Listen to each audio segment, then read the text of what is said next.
Tout connaisseur de voiture est toujours sur le bord de son siège lorsqu'il s'agit de détails techniques du bloc mécanique. L'un des sujets d'intérêt susceptibles d'ajouter à la curiosité est le fonctionnement des convertisseurs de couple verrouillables. Ces convertisseurs ont suscité l'intérêt de nombreuses personnes en raison de leur efficacité énergétique et de la meilleure durée de vie de la transmission. Pour en savoir plus sur son fonctionnement et le nouveau mécanisme de verrouillage, lisez la suite. Tous les modèles modernes intégrés à transmission automatique sont équipés d'un verrouillage du convertisseur de couple.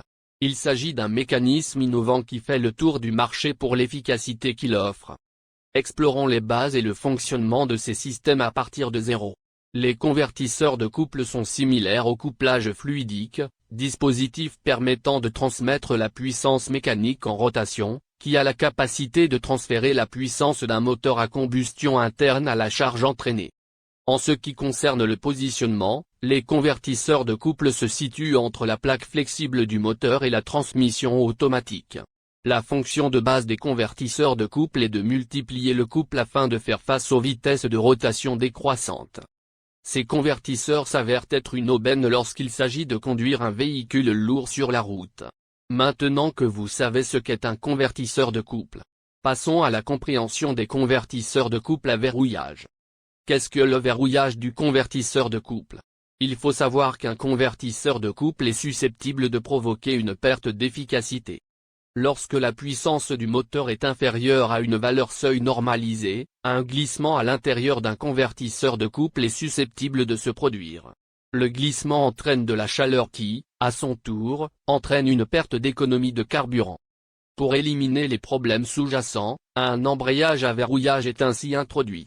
Le système de verrouillage innovant relie la roue à la turbine, transformant le convertisseur de couple en un couplage mécanique absolu. Le résultat d'un mécanisme de verrouillage implanté comprend une amélioration de la puissance de transmission de glissement et moins de chaleur perdue. Vous pouvez également consulter les conseils d'entretien lorsque de meilleures vitesses de transmission sont tout ce que vous désirez et comment fonctionne un convertisseur de couple à verrouillage. Un embrayage de verrouillage est engagé dès que le moteur et la transmission tournent approximativement à la même vitesse. La vitesse à laquelle un mécanisme de verrouillage s'active automatiquement est d'environ 64 km/h.